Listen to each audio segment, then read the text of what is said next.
Actually, what we're going to do now is Buddy and I are going to bring Anne Conroy-Baiter from the Melbourne Chamber of Commerce to share with us. We've got all kinds of questions for you, Anne. Are you ready? Have you had coffee? Have a seat. Welcome. Thank you. Thank you for coming so early in the morning. My pleasure. It's chamber hours, no worries. Chamber hours. Well, you're here for the sunrise with us. We've been out here 16, 17 hours. Wow. I'm going to give that to you. Buddy's trying to give over the microphone. I tuned in a couple of times over the past hours, and yeah, you're doing a good job. And the weather's been a little bit challenging. It has been challenging, but you know, we're better off than a lot of people. Absolutely, and that was the thinking too. It's a microcosm of what so many people are doing on the daily, and yeah, thank you for your service. Yeah. Well, tell us, Anne, what is your role with the Chamber? And for people who don't know, what is the purpose of the Chamber of Commerce? Sure. I am, as of last October 1st, I am president and CEO of the Melbourne Regional Chamber of Florida's Space Coast. And while most people think about a chamber and they think about the business community, what a chamber really does is unifies the voice for the community. And in relation to this topic, I am very interested in workforce. I spent the previous decade working at Junior Achievement of the Space Coast, and we worked with young people on financial literacy, entrepreneurship, and workforce readiness. And for me personally, that came down to making sure that people are set up for life with the skills that they can stand on their own 2 feet and never be vulnerable. And vulnerability is a terrible thing to feel in life. And so many people don't. It's not due to lack of planning. Sometimes it's just life happens. And so when you translate that into chamber, what that means is, again, workforce. And I have a wide umbrella for how we define workforce. And part of that is affordable workforce housing, as well as affordable childcare, a lot of the things that keep people out of the workforce and unable to be have houses and have shelter and safety. Yeah. All right. So where should we start? Do we start talking about, let's talk about the business community. Okay. And I know that's not all you do, but how do you feel like the business community is handling homelessness, being a part of the solution? Mm-hmm. And what is their role? That's a loaded question, as we all know. It's such an extremely complicated issue. Yeah.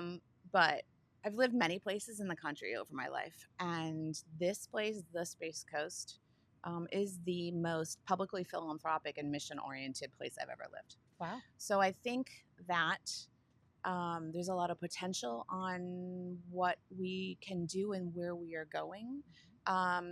We live in contentious times, so there's a lot of discussion around how to do that. In terms of the business community, I think just bringing people together and for a positive force. I mean, it's interesting when we bring the chamber together. I've had people who've never been, have never experienced, and they think it's just going to be, stodgy business people sitting around. But what it actually is a lot of people who are invested not only in their own business, but they realize that for a healthy community and for their business to survive, we all have to rise together, and that relates back to the subject at hand. So what are you as a chamber doing to help people rise together? First of all, we support small businesses. So many of the businesses in the community are mom and pop. It's interesting, when I took this position, people are like, oh my gosh, I do ribbon cuttings. Like, all you do is ribbon cuttings. And I was like, oh, here we go. And I have to tell you, ribbon cuttings are like the most distilled form of optimism that I've seen in my entire career, that people are throwing everything they have into a livelihood and take care of their families and themselves. And so we take care of those small businesses. We are making sure that they are thriving, that they have the tools and the education to thrive.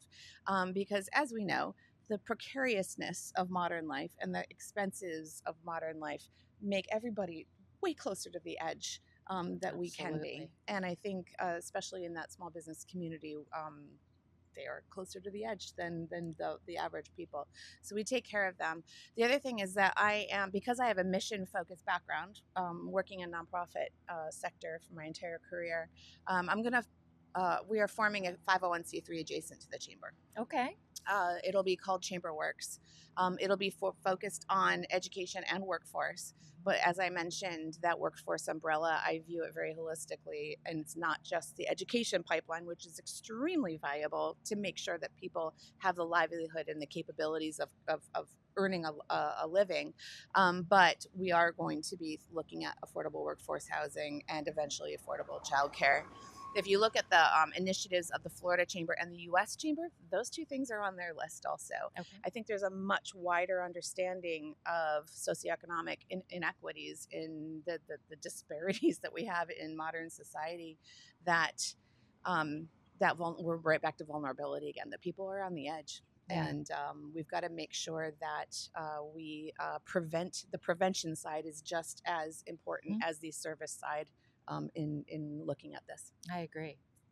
We've talked a lot about how close people are, 1-2 paychecks away. Yep. And what you're saying is that it's the business owners too who are just hanging on by a thread in many cases.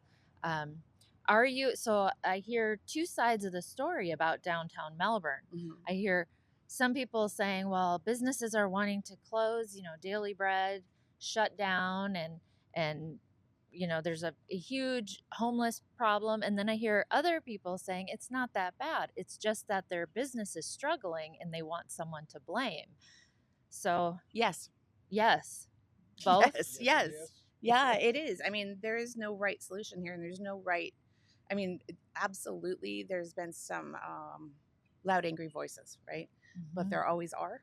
And we have to look at both sides of the what is the best solution, but also how do we support the businesses so that they can move forward and have that keep themselves safe and keep their businesses safe. Right. Yep. So you recently had a leadership conference down in Jupiter. I say Fort Pierce. I say Vero. It's down. Jupiter. Keep going. South keep of going. here. Tell me about that. How many years has that been going on, and what was this year like? Was homelessness a topic of conversation? Let's see. I don't know how many years it's been happening. I'm thinking 7 or so. Actually, Stacy probably knows better than I do. But the idea was that most organizations, nonprofits, have a board retreat. And at some point, I think about 7 years ago, I think when Michael Ayers, my predecessor, and they decided to change it from a board retreat to a community leadership retreat, to turn it from an internal conversation to an external conversation. And how do we move the needle on the Space Coast? How do we move there are everything, all the topics that are related to living on the Space Coast. How do we address them with all the right people in the room? And I was an elected board member for the chamber through my role at JA because of workforce. Mm-hmm. And so I've been attending it for many years, and it was so odd this year that I was actually running it. So, I heard you did a great job. Well, thank you very much. And when people like Teresa Gremison and Janet and the community leaders and Tara Pagliarini are in the room, and we can have those discussions, it makes the conversation more powerful. We're moving it forward. We had a panel on workforce, but we did have the topic. It was the educational pipeline. Mm-hmm. But the previous month we have monthly breakfasts, Good Morning Space Coast. They're around 125, 150 people attend every month, and it's higher level conversations. So the previous month I had one on affordable housing, workforce housing. I'm trying to, when you think about affordable housing, it's the old not in my backyard. But when you talk about workforce housing, it changes the paradigm, changes the focus within that business community. Because when people are talking about workforce housing, then they start thinking, oh wait, it's the first responders. It's the teachers. It's the nonprofit leaders. For anyone who maybe doesn't know that terminology, what is workforce housing? So workforce housing is the same thing as affordable housing. So much of our community, so many of the sectors that serve our community are right on the edge. And we are talking about our educators, our first responders, our nonprofit leaders, our church leaders, our mission leaders that are making, there's a societal belief that those sectors either don't or shouldn't make as much as a for-profit business. It's a fallacy. They are businesses, but however, it still sticks. But even if you look at our school district, and Matt Susan, school board member, and Dr. Rendell will tell you the same thing, that they are constantly working on trying to get those teacher salaries elevated, because right now they are not enough to support a family. They aren't. So when life happens and somebody is suddenly single with children, oh my goodness, they are right on the edge. I personally have been right on the edge when my marriage fell apart. Been on the edge. Yeah. And came uncomfortably close to being unhoused. Yeah. And so when you look at leaders in the nonprofit sector who are facing that, it changes the conversation. It changes the paradigm of how people view the issue, because the vast majority of people who become unhomed they are people who are just it's accidentally. It's the federal shutdown. It is the one paycheck away from losing everything you have, or going into major debt, and it is extraordinarily difficult to not have enough salary in the U.S. It just is. It's a full-time job in itself. Yeah. And then healthcare. You throw healthcare in there. Yeah. We're here, right? We're having the hard conversations. We're asking for solutions. We're getting a lot of, I don't know, we're getting a lot of, we just need to keep hope.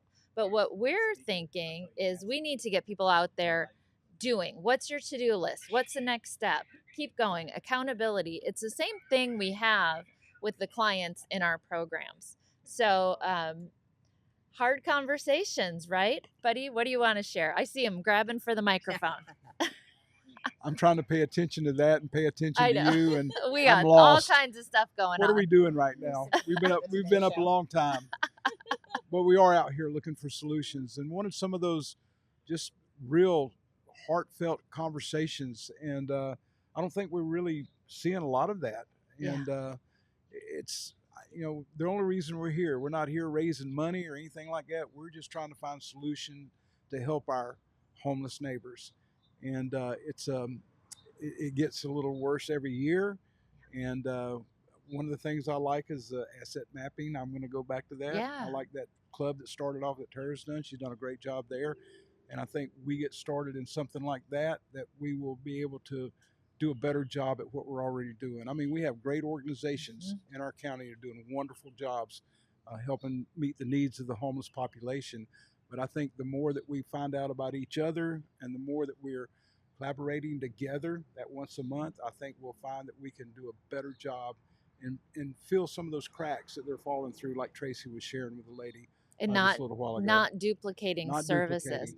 And we had a council member who said a great thing. He said, if everybody can just take their egos out of it, oh yeah, which was really great to hear from a city official.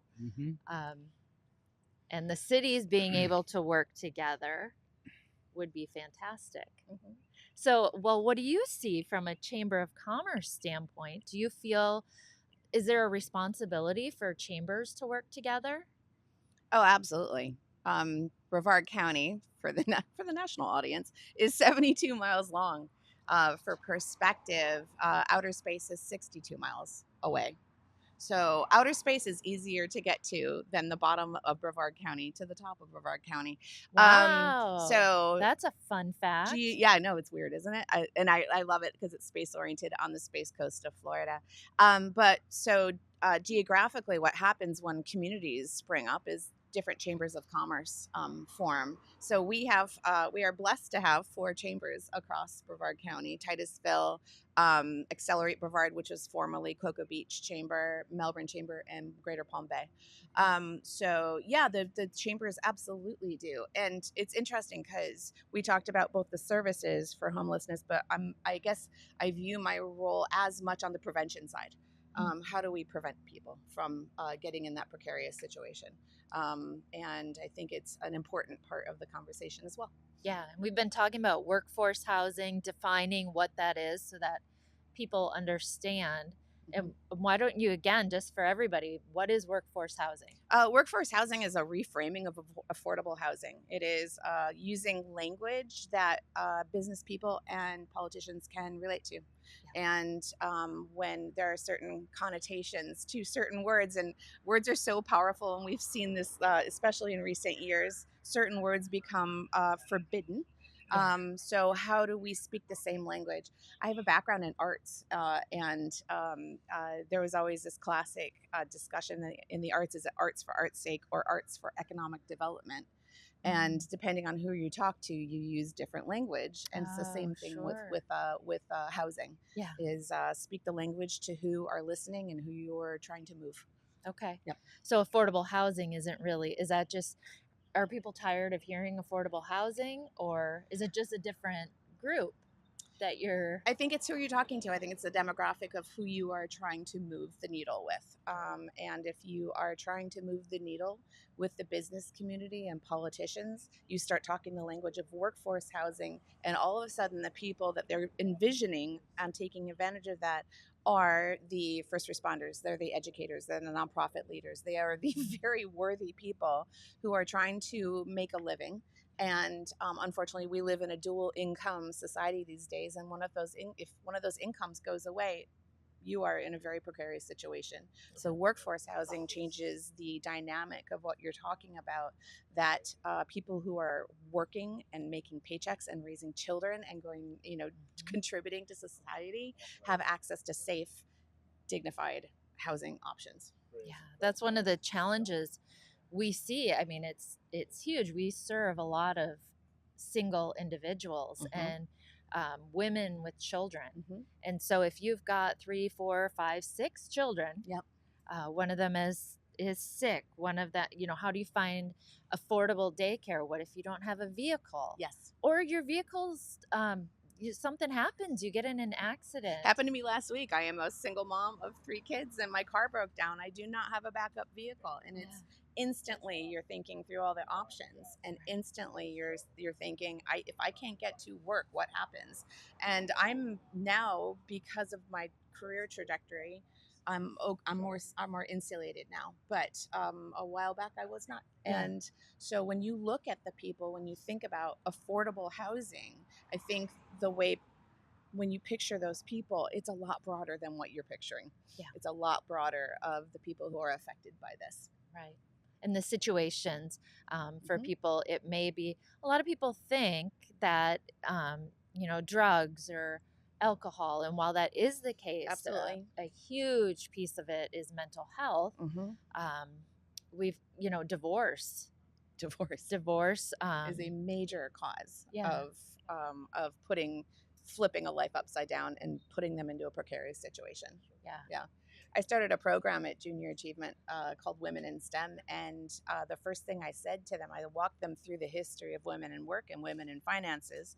When you talk to young people and you say, even up to 1988, you wouldn't be able to walk into a bank and say, I would like a credit card or a line of credit. They would say, where's your daddy? Or where's your husband? Or where's your brother even? So it's very recent that women have come this far.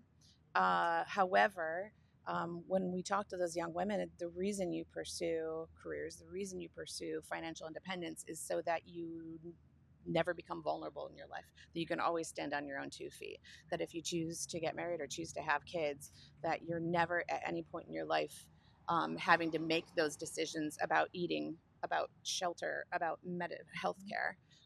It's a huge conversation. It's extremely complicated. Right. Absolutely is complicated. And what you're saying is true, because I watched that with my mother. When my mother and father divorced, my mother had a government job, and a good paying job with computer science, contracted to NASA.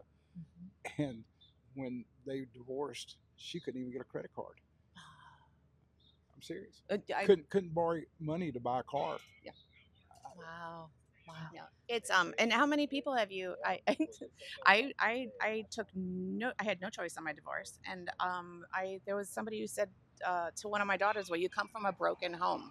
Oh, and so talking about language. Yes, language that is you use. powerful. Yes. And here I was running an esteemed nonprofit in Brevard County, and I was just labeled.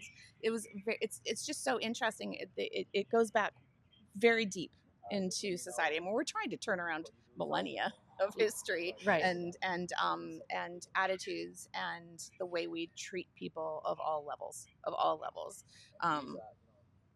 Pope Leo put out a statement yesterday, and I'm not a practicing Catholic, but I do pay attention to what's happening. And he put his first statement from the Vatican in his new role was about poverty, and it was about this is a worldwide crisis that we need to treat every human being equally. Right.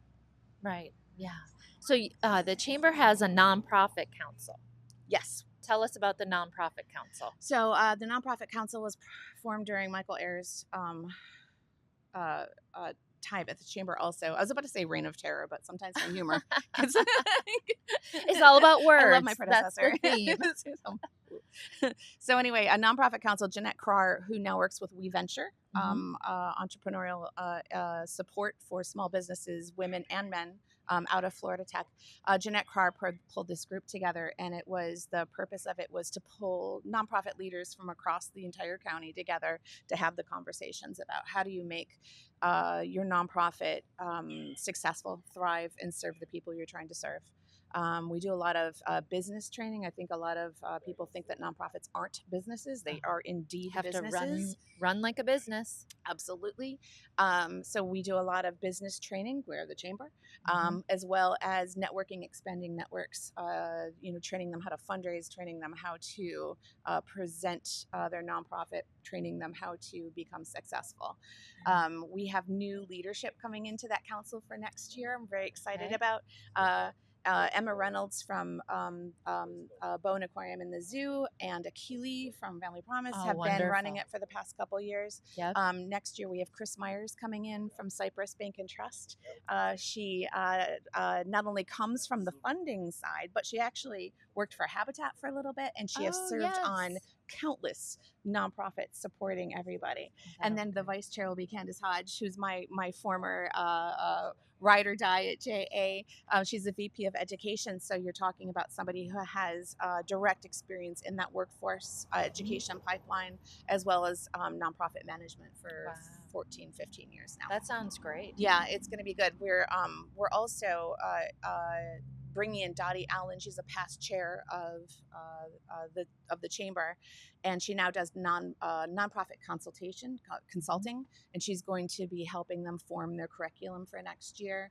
Another change I've made is I brought in all the leaders of all the councils across the chamber, so that we look at the vision of the chamber and make sure our programming is holistic.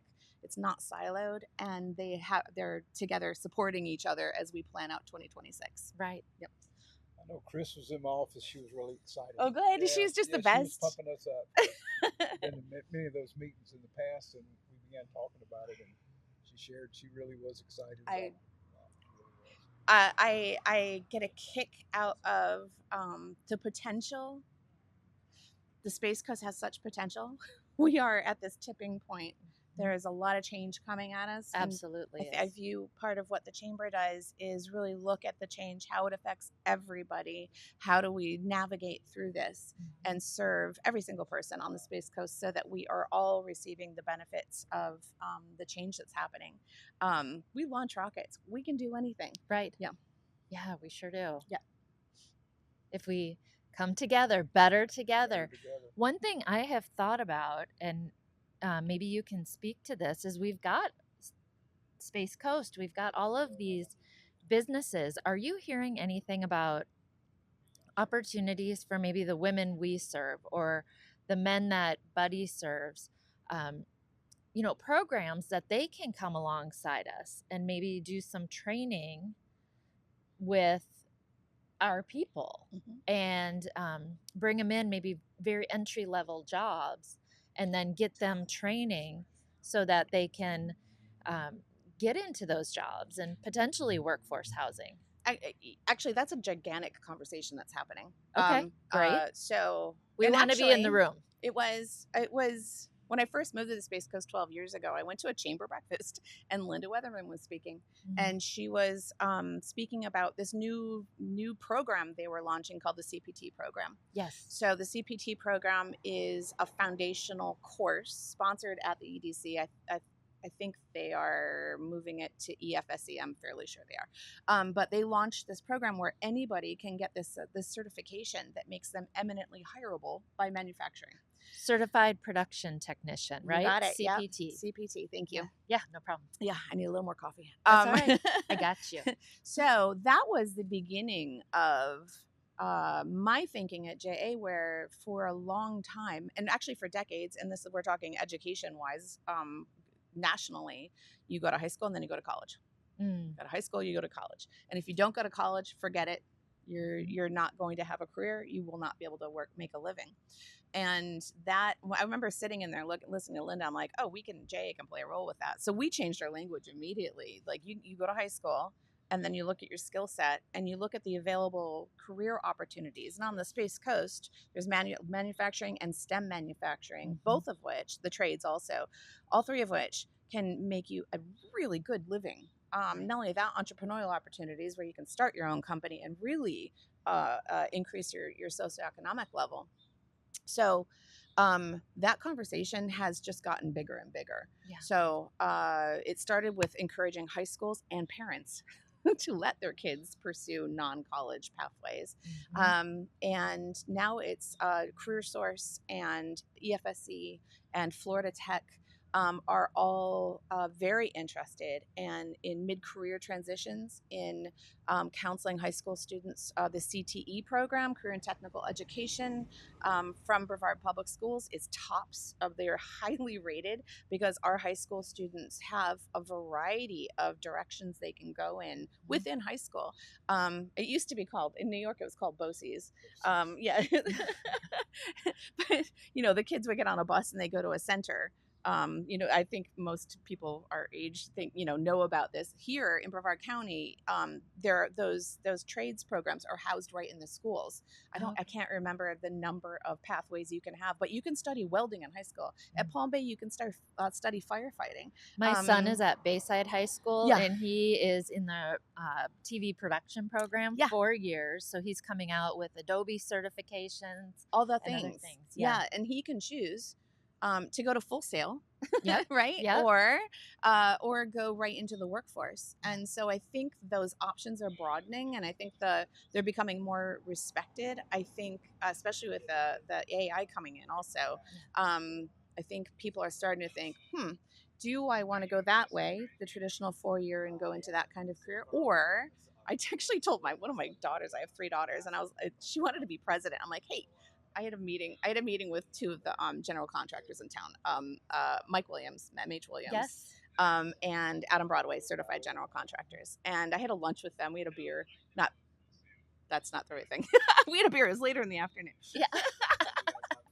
Anyway, I Jesus turned water into wine. There we go. There we go. Thank you. We had a beer, and I went home, and I was like, hey, Rowan, forget president. Here's the new plan.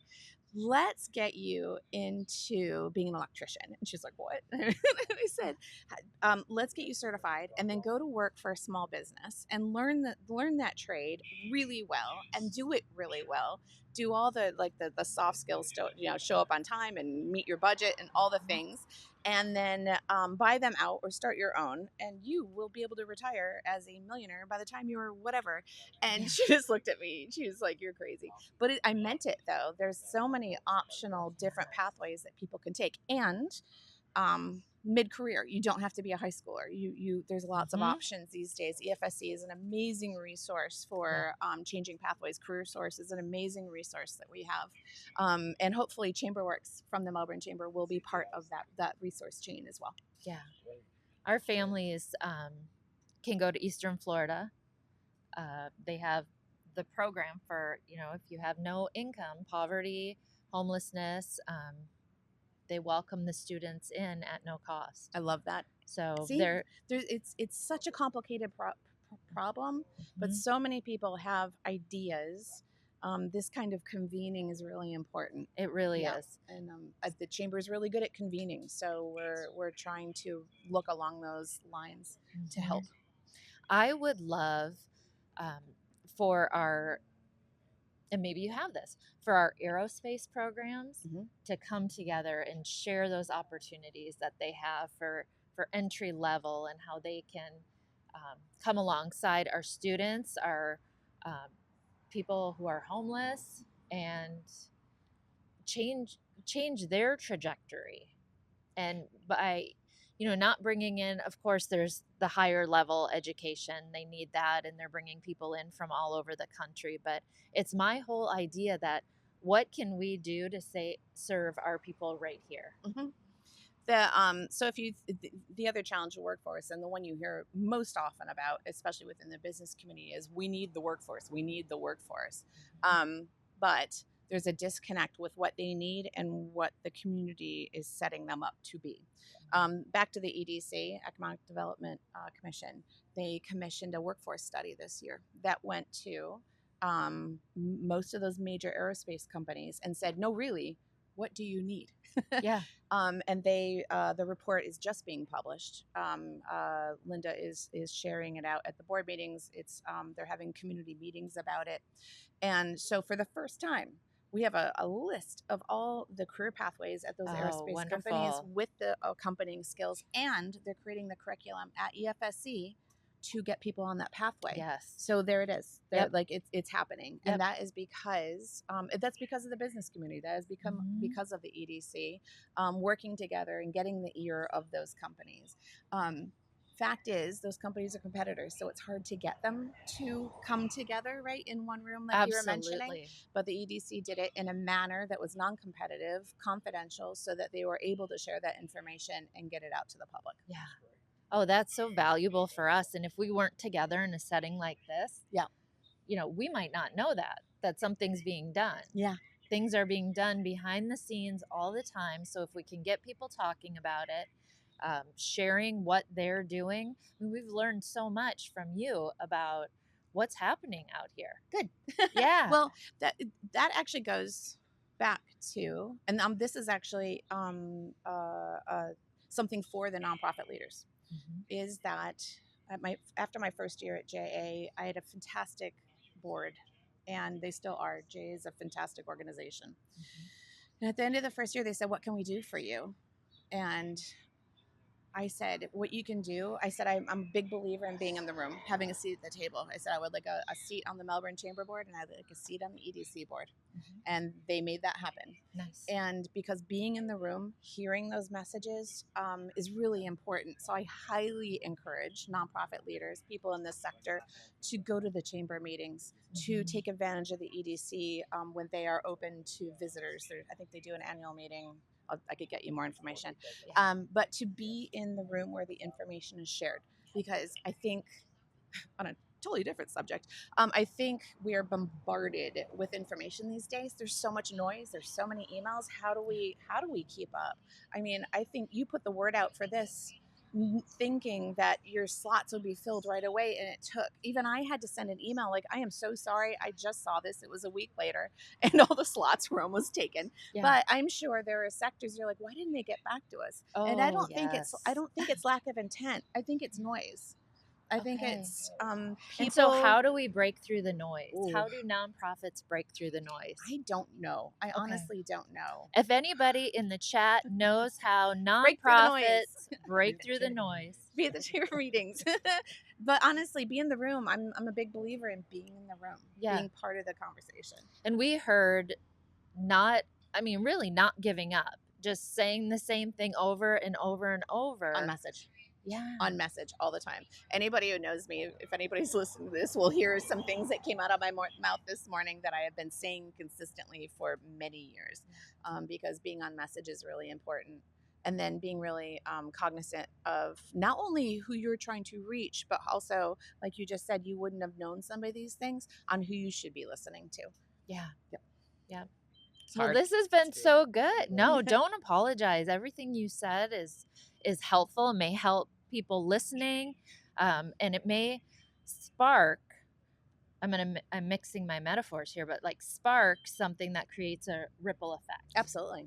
And I mean, that's how we move forward. And, you know, the noise, I missed an asset mapping meeting last week. You said it. I'm like, oh, I mean, we're all trying, but there's just so much. Yeah. Meeting ourselves to the end of time. Yeah. So it's really about picking, like you said, the rooms to be in. Mm-hmm.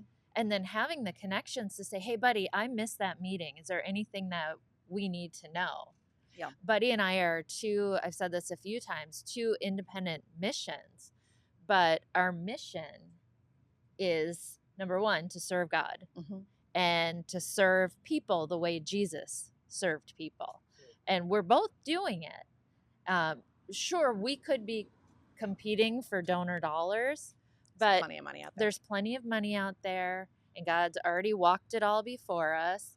I wish that sometimes he'd be like, oh, Amy, here, I'm going to just put it in writing for Here's you. Your pathway. I lit it up for you. Yes, thank you. Because that's what I need. I need, like, hit me this way, hit me that way. Oh, okay, I hear you. The nudges. Yep. But keeping that conversation going and keeping it open, that's what we have to do. Absolutely. And encourage each other. Absolutely. When you and I have talked about that. Yeah. We have to keep saying you're doing a thing. Today might feel hard, but we keep doing the thing. Get after it. Yep. Those sunrises are important. With patience. And grace. That patience. That actually serves to your benefit too. Yeah. We surround ourselves with the people. Yeah. Well, thank you so much for coming out. Pleasure. We appreciate you. Thanks for having me. All right. Yeah. And Conroy-Baiter from Melbourne Chamber of Commerce. I think we need to. Right. He's signaling us to keep going. Yeah.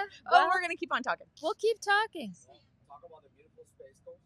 Okay. Because Chris in Fresno is waiting for a shuttle video that I'm about to post to close this. Okay. So, are you doing shuttle or are you doing something? We are ready for the shuttle video. All right, we'll talk about the space. I can talk about the Space Coast all day long. I know. Well, here's the interesting thing: is we see rocket launches almost every day. I still think about it. It's still like unicorns to me. I come from the Northeast, so we didn't have rockets. Talk about the beautiful Space Coast. Okay. You'll let me know soon. Okay. We can talk Space Coast. You say, now enjoy this shuttle video or something like that. Is it? Which one are you? Is it actually shuttle or is it? CGI, but it looks so real. Oh. Okay. That's hilarious. So, I moved here 12 years ago, and we're ready for it. Oh, great! Here we go. All right, guys, we are going to share for you a shuttle launch live from the Space Coast of Florida.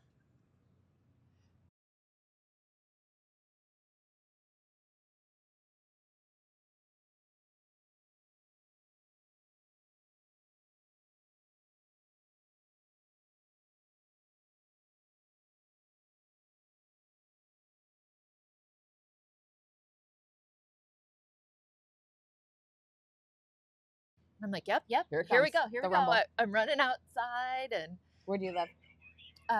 Southeast Palm Bay. Okay. Cocoa Beach. My house shakes. Yeah. Oh, yeah. I bet your house shakes. It's awesome. They're happy. That was a great transition there. Okay. You guys do whatever you want. Okay. Need a break? Yes, please. All right. We'll be right back. I'm gonna go change clothes. I just brushed my teeth a little bit ago. My pants are almost dry though. There we go. Oh my God, I cannot believe